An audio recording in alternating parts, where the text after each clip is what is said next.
ये कैसा राष्ट्र है जहाँ भारत को मजबूत बताया जा रहा है और भारतीय कमजोर है। आप सोचिएगा, आप जय श्री राम और बढ़ गए पेट्रोल के दाम, जय श्री राम बढ़ गए डीजल के दाम, जय श्री राम बढ़ गए घरेलू सिलेंडर के दाम। ऐसे ना जाने कितने नारे आपको मिल जाएंगे, जुमले मिल जाएंगे। अब वो बहुत जल्दी स्कूलों को भी प्राइवेटाइज करेंगे। मैं कह रहा हूं आपको, आप आज नोट कर लीजिए अपने चैनल पे, ये होगा। लेकिन उन्होंने ये नहीं बोला कि हम आरक्षण बंद करेंगे, क्योंकि ये कहने से तो बवाल हो जाता है। जब पुरखों की संपत्ति कोई बेटा बेच देता है तो वो नालायक कहलाया जाता है। तो उन्होंने क्या किया,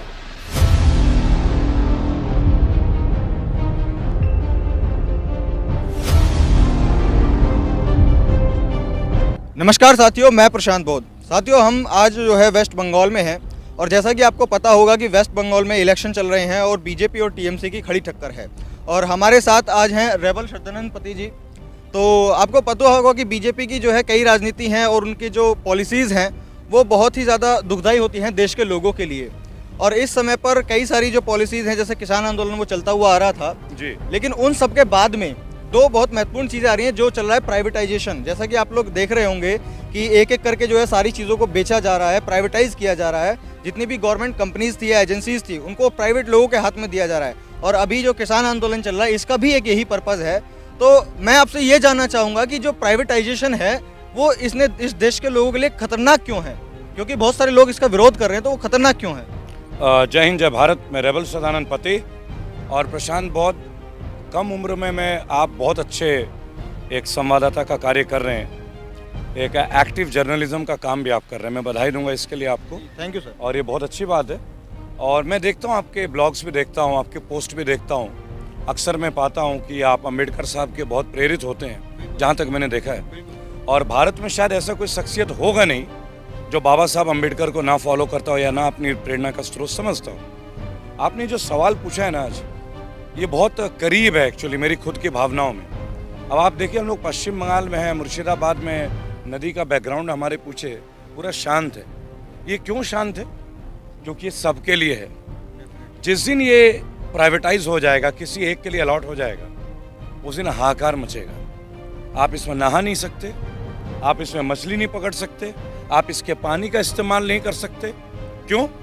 क्योंकि इसका जो हक है, आपका जो अधिकार है, वो प्राइवेटाइज करने से वो हक छीन लिया जाता है। आज ये जो केंद्र की सरकार है, इन्होंने अपनी विफलता को बड़े ही सुनियोजित तरीके से हम लोगों के ऊपर डाल दिया है, लेकिन एक अलग तरीके से। आपको ये समझना होगा कि बीजेपी का वर्क करने का तरीका क्या है, क्या पैटर्न है उनका तरीका। वो कहते हैं कि प्राइवेटाइज करेंगे कृषि आंदोलन को, वो फार्म बिल लेके आए, वो भी कोरोना काल में, ताकि जल्दी जल्दी में सब काम हो जाए। लोग बीमारी में परेशान है और वो बिल पास कर दे, गोडाउन बना ले अडानी जी, अंबानी जी बना ले, और उनके और भी जितने मित्र हैं वो बना ले। और जो आम जनता है वो एक विक्टिम बन जाए, वो एक शिकार बन जाए, उनके शिकंजे में आ जाए। मसलन ज़मीन हमारी, सपोज कीजिए आपकी ज़मीन है और मैं एक प्राइवेट व्यक्ति हूँ और आपकी ज़मीन मुझे लीज पे दे दी गई है और मैंने आपकी ज़मीन पे अपने मजदूर लगा के खेती करना स्टार्ट कर दिया। जब फसल हुई और आपने मेरे से पेमेंट मांगा, मैं बोलूँगा नहीं, यहाँ तो पानी की मात्रा कम है, यहाँ तो आयरन की मात्रा ज़्यादा होगी, यह अनाज तो जाएगा नहीं। इस तरह से आप मेरे पास पैसे मांगने के लायक नहीं रहेंगे। और इस कृषि बिल में चूंकि प्राइवेटाइज किया जा रहा है, इसमें आप कोर्ट नहीं जा सकते, डीएम तक ही जाके आपको मैटर को सुलझाना पड़ेगा।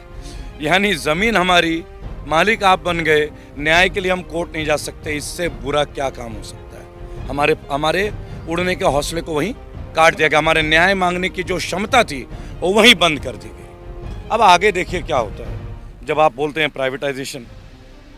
प्रशांत जी, मैं जनरल कैटेगरी से आता हूँ, साधारण कैटेगरी जिसे बोलते हैं। हमारे देश में आरक्षण का एक बहुत बड़ा चलन चल रहा है, आप जानते हैं। इसकी जो आवश्यकता है ये ज़रूर उस समय से रही होगी, नहीं तो बाबा साहब अम्बेडकर ने ऐसे ही इस चीज़ को इम्प्लीमेंट नहीं करवाया था संविधान के द्वारा। आज करोड़ों लोग निर्भर होते हैं आरक्षण के ऊपर, क्योंकि जातीय समीकरण हमारे देश से कभी जाने वाली नहीं है। विशेष तौर पे उत्तर प्रदेश और अन्य राज्यों में, जो अपने आप में एक देश ही हो, प्रदेश तो कह ही नहीं सकते आप एक गौर कीजिएगा, ये लाइन बहुत इंपॉर्टेंट है जी। इतने बड़े राज्य हैं, विभिन्न तरह के कल्चर है, सभ्यता है। अब मोदी जी ने एक अच्छी चाल क्या चली कि जितने भी फैक्ट्रीज हैं, इंडस्ट्रीज हैं, गवर्नमेंट से कन्वर्ट करके वो प्राइवेटाइज कर दे रहे हैं। क्योंकि गवर्नमेंट जॉब में आपको आरक्षण देना पड़ता था, आपको एजुकेशन में आरक्षण देना पड़ता था। अब वो बहुत जल्दी स्कूलों को भी प्राइवेटाइज करेंगे, मैं कह रहा हूं आपको, आप आज नोट कर लीजिए अपने चैनल पे, ये होगा। लेकिन उन्होंने ये नहीं बोला कि हम आरक्षण बंद करेंगे, क्योंकि ये कहने से तो बवाल हो जाता।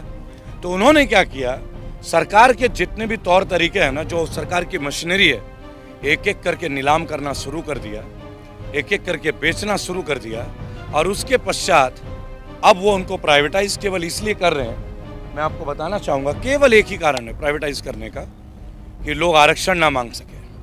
मैं आपको उदाहरण देता हूँ, सरकारी कॉलेज में आरक्षण होता है आरक्षित कैटेगरी के लिए, एससी के लिए, एसटी के लिए, शेड्यूल कास्ट के लिए, शेड्यूल ट्राइब के लिए, हमारे वो भाई बहन जो अत्यंत पिछड़े वर्ग से आते हैं, गरीबी नियंत्रण रेखा के नीचे आते हैं।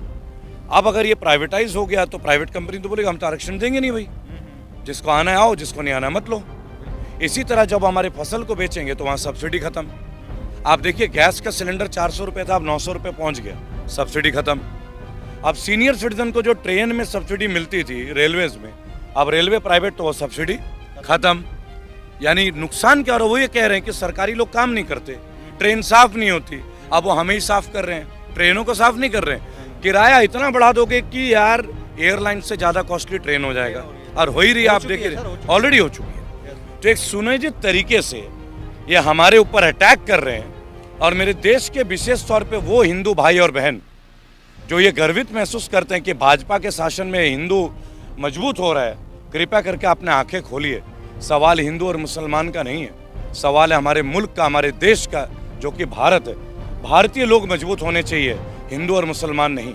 हम भारतीय अगर मजबूत होंगे तो हमारा राष्ट्र यानी कि भारत मजबूत होगा। ये कैसा राष्ट्र है जहाँ भारत को मजबूत बताया जा रहा है और भारतीय कमजोर है, जीडीपी नीचे उतर गई है। आप सोचिएगा, आप जय श्री राम और बढ़ गए पेट्रोल के दाम, जय श्री राम बढ़ गए डीजल के दाम, जय श्री राम बढ़ गए घरेलू सिलेंडर के दाम। ऐसे ना जाने कितने नारे आपको मिल जाएंगे, जुमले मिल जाएंगे। लेकिन आपको ये समझना होगा, प्रभु श्री राम को तो मैं भी मानता हूँ, हम सभी पूजा करते हैं, लेकिन हमारा आस्था का, हमारी पूजा का आरक्षण से, प्राइवेटाइजेशन से क्या लेना देना है, हमें समझना होगा। मैं तो आपके वीडियो से एक बात बोलूँगा, आधार कार्ड है, देश में जितने करोड़ों गरीब लोग हैं, आप कहते हैं जाति आरक्षण में आपको प्रॉब्लम हो रही है ना, चलिए मानते हैं जाति में आपको प्रॉब्लम आ रही होगी भाई, देश बहुत बड़ा है, बड़ा विभिन्न विभिन्न कल्चर है। गरीबी तो एक ही जात होती है ना सर प्रशांत जी, गरीबी की तो कोई जात नहीं होती, मजदूरों की तो कोई जात नहीं होती है। जाट, गुर्जर, ठाकुर, जाटव भाई, दलित भाई, वाल्मीकि भाई बहन, ब्राह्मण भाई बहन, सभी मजदूरी करते हैं। सब करोड़पति नहीं, हमारे मुट्ठी दो चार ही आपको व्यापारी मिलेंगे मेरे भाई, बाकी सब आपको संघर्ष करते हुए नजर आएंगे। तो जब आपके पास मोदी जी आधार कार्ड है, तो क्यों ना आप गरीबी नियंत्रण के नीचे, गरीबी माइन के नीचे, आप आधार कार्ड में उनके अर्निंग के नीचे उनको सभी को आरक्षण दे दीजिए घर में उनको पैसे दे दीजिए, राशन दे दीजिए, मुफ्त चिकित्सा, और दे दीजिए मुफ्त की शिक्षा। हमें तो आपके पैसे भी नहीं चाहिए। जिस देश में हमारे छोटे छोटे बच्चों को आप चिकित्सा और शिक्षा दे दोगे ना, हम मेहनत करने वाले लोग हैं, इस वतन के लोग बहुत मेहनती हैं। आप एक बार दे के देखिए, हमें आपके 15 लाख नहीं चाहिए, स्मार्ट सिटी नहीं चाहिए, हम इस मिट्टी को ही स्मार्ट बना देंगे, जो कि ऑलरेडी बहुत पवित्र मिट्टी है। लेकिन इस वक्त इनकी एक चाल है, एक सरकार की सारी मशीनरी को प्राइवेट कर रहे हैं, केवल आरक्षण को खत्म करने के लिए। देखिए, जब कोरोना काल आया, इन्होंने पीएम केयर फंड बनाया, जबकि प्रधानमंत्री राहत कोष 50 साल से बना हुआ है, और इन्होंने पीएम केयर फंड बनाया, लेकिन उसको आरटीआई के दायरे से बाहर रखा। क्या ये सत्य के दायरे में है? बिल्कुल नहीं, क्योंकि आरटीआई में अगर आप होंगे तो आप ईमानदार कहलाएंगे ना। जब ये आरटीआई आया था तो हमें अधिकार के जवाब मिलते थे, हमारे प्रश्नों के उत्तर मिलते थे, हमें लगता था कोई अन्याय है तो उसका जवाब मिलेगा, हम लड़ेंगे। आज आरटीआई के जवाब नहीं आते सरकारी बाबू, क्यों? क्योंकि ऊपर से उनको ऑर्डर कर दिया गया आरटीआई के जवाब नहीं देने हैं। तो ये जो तरीका है ना, privatisation today is basically an attack on reservation, caste reservation, poor reservation, reservation based on SC, ST, minorities, OBCs. यहाँ कोई एक जाति की बात नहीं है, जाट जो है वो ओबीसी में आते हैं उत्तर प्रदेश में, और अन्य राज्यों में भी आपको समझना होगा। लोध भी आते हैं, केवल वाल्मीकि और जाटव भाई बहनी नहीं है, अन्य जातियां भी हैं। लेकिन हम लोगों को अलग किया जाता है। प्रशांत जी, अगर मेरे ख्याल से अगर मोदी सरकार का जो एजेंडा ये होता कि हमको गरीब लोगों को आगे बढ़ाना है, क्योंकि रिजर्वेशन को लेकर हमेशा यही लॉजिक दिया जाता है ना कि इस रिजर्वेशन की वजह से जो जनरल काबिल बच्चे हैं वो लोग आगे नहीं आ पा रहे हैं, उनके एडमिशन नहीं हो पा रहे हैं, तो ये लॉजिक दिया जाता है। तो हो सकता है कि इसी वजह से जो है मोदी जी रिजर्वेशन खत्म करना चाहते हैं कि हम लोगों को आगे बढ़ाएंगे। लेकिन अगर उनका मकसद लोगों को आगे बढ़ाने का होता तो जैसा कि आपने अभी बताया कि गरीबी एक जाति होती है, एक अमीरी और गरीबी, गरीब के अंदर सभी जातियां आ जाती हैं, तो अगर वो गरीबी से रिलेटेड जो रिजर्वेशन है अगर वो उसको लेके आते तो तब देश आगे बढ़ता। लेकिन गरीबी वाले रिजर्वेशन की उन्होंने कोई बात नहीं करी है, और जो ये जो कास्ट बेस्ड रिजर्वेशन है इसको खत्म करने के लिए प्राइवेटाइजेशन लाया जा रहा है जी। अब इसके बाद में भी एक और चीज़ निकल करके सामने आती है कि जो कंपनीज हैं उसके बाद में एक जो परिवारवाद जो होता है वो मेरे ख्याल से बहुत बढ़ने की तादाद में रहेगा, क्योंकि जैसा कि अभी जो बॉलीवुड का बाइकआउट एक चला था, क्या बोलते हैं उसको, नेपोटिज्म को लेकर के, तो कहीं ना कहीं मुझे लगता है कि इस प्राइवेटाइजेशन के अंदर में वो नेपोटिज्म सबसे बड़ी संख्या पे उभरेगा और सभी लोगों को वो इफेक्ट करेगा। आप क्या समझते हैं इस बारे में? देखिए, मैं एक बात आपको बताना चाहूँगा, दो गुजराती व्यापार में, दो गुजराती सरकार में, और ये दोनों एक ही गुजराती के अधिकार में, समझिएगा मेरी बात को, ठीक है ना, कि दो गुजराती व्यापार में, दो गुजराती सरकार में, और बाकी सब एक ही गुजराती के अधिकार में। अगर आप, इसका बहुत दूर तक परिणाम है। जिस व्यक्ति को एयरपोर्ट का कोई काम नहीं आता था, जो उसे 6 एयरपोर्ट का काम दे दिया गया, वो हमारे महान अदानी जी है। और ये मैं गलत नहीं कह रहा हूँ, इसके ऊपर सवाल उठें आप तमाम मीडिया चैनल में, कोई मेरी कही हुई चीज़ नहीं है, और मैं वस्तुतः उनके खिलाफ नहीं हूँ, मैं व्यापारी भाइयों के खिलाफ भी नहीं हूँ, क्योंकि वो भी हमारे भाई हैं। लेकिन ये कैसा इंसाफ है जहाँ देश के इतने सारे करोड़ों लोग गरीबी रेखा के नीचे हैं। आप जिस क्षेत्र में खड़े हैं, ये नदी है, ऐसे तमाम नदियों में एक पुल आपको नहीं मिलेगा, क्योंकि वो सेंट्रल गवर्नमेंट का अधीन आता है, और सेंट्रल गवर्नमेंट काम करके राजी नहीं है।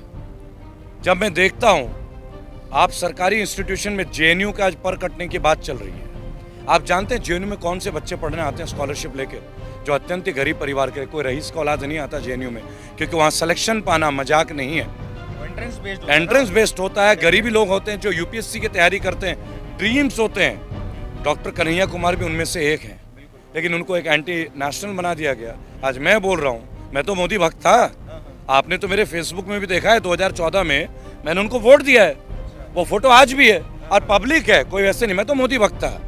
और मैं इसलिए था कि मुझे लगा हाँ ये बंदा कुछ कर सकता है, मोदी जी भारत को एक नए ऊंचाई तक ले जाएंगे। लेकिन मुझे ये नहीं पता था कि मोदी जी वो करेंगे जो कभी किसी और पार्टी ने नहीं किया। और पार्टियों ने तो हमारे साथ नाइंसाफी की, इन्होंने तो हमारा हक ही छीन लिया। ये हमारा हक बेच रहे हैं, हमारी ज़मीन बेच रहे हैं, हमारी आत्मा बेच रहे हैं, और तरह तरह के जुमलों से हमें आपस में लड़ा रहे हैं। एक शिक्षा का भी स्तर होता है, जहाँ पे स्मृति ईरानी जैसे कोई शिक्षा मंत्री बना देते हैं, क्या हमने इसलिए मोदी जी को लाया था?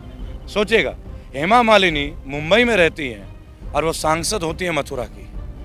कहाँ मथुरा? उत्तर प्रदेश में। कहाँ? मुंबई। तो आपको ये समझना होगा फिर इनमें और दूसरे पार्टियों में क्या फ़र्क था। इन्होंने बोला 1 लाख का घोटाला, 1 लाख करोड़ का घोटाला, 2 लाख करोड़ का घोटाला, 3G घोटाला, 2G घोटाला। अरे यार, अगर इतने घोटाले हुए हैं 2014 के पहले, कितने जेल में बताइए जरा? वही जेल में। अगर जेल में नहीं है तो इसका मतलब इन्होंने झूठ बोला, और अगर वो झूठ नहीं बोला तो इसका मतलब इनमें दम नहीं है कि बड़े बड़े लोगों को डाले, या हमारे आपके जैसे लोगों को जेल डालते हैं, पत्रकारों को जेल में डालते हैं, मनदीप पूनिया जैसे को जेल में डालते हैं, डॉक्टर काफिल खान जैसे लोगों को जेल में डालते हैं, IPS संजीव भट्ट जैसे लोगों को जेल में डालते हैं। इसका क्या तात्पर्य आप बताएं?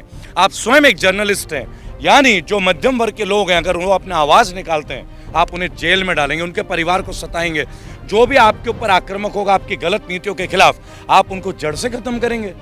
आपके अंदर राजनीतिक सीमाएं नहीं है, आपके अंदर इच्छा शक्ति नहीं है। आपने हमसे कहा था काला धन लाएंगे, देखिए मैं एक बात बोलूंगा ना, काला धन आया, ठीक है ना, विदेश से कोई पैसा वापस आया ना, आज तक हमारी GDP सुधरी ना, भ्रष्टाचार रुका ना, हम लोगों पे अत्याचार हुआ, रुका, आज तक अत्याचार रुका नहीं, रुका भी नहीं है और बढ़ता जा रहा है। दूसरी बात, ना रोजगार बढ़ा, बेरोजगारी बढ़ती चली गई।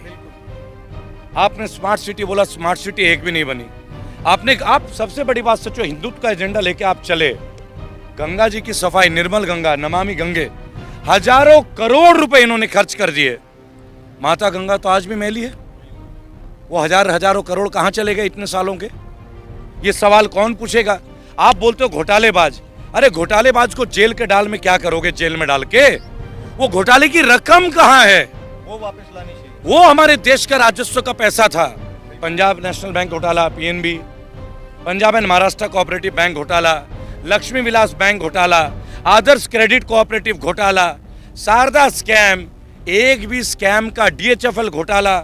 अरे आखिर ये है क्या? आप बोलते हमने इतना कुछ किया। एक पैसा तो बताइए जो उगाही करके ला के सरकार को वापस दिया गया हो। उन लाखों बैंक खाताधारकों की पीड़ा को समझिए। अपने ही खाते से पैसे नहीं ले पा रहे हैं। इससे बड़ा गुनाह क्या है उनके जीवन में? हम अपने पैसे रखते हैं बैंक में। डिमोनेटाइजेशन यानी कि नोटबंदी के बाद सबसे ज्यादा बैंकों का विलय हो गया, बैंकें प्राइवेट हो गई, बैंकें बिक गई, बैंकें नीलाम हो गई, बैंक्स को मर्ज होना पड़ रहा है आपस में। जी। आप ये बात देखिए, गवर्नमेंट बैंक्स का मर्जर जो प्रॉफिट में थी, एलआईसी खंडर में आ रहे, बीएसएनएल खत्म, ओएनजीसी खत्म, steel authority of India limited बिकाऊ है, इंडियन ऑयल बिकाऊ है, हमारी आपको एयरलाइंस नहीं बची सरकारी, हम विश्व के प्रथम देश बन गए। बताइए, जब पुरखों की संपत्ति कोई बेटा बेच देता है तो वो नालायक कहलाया जाता है।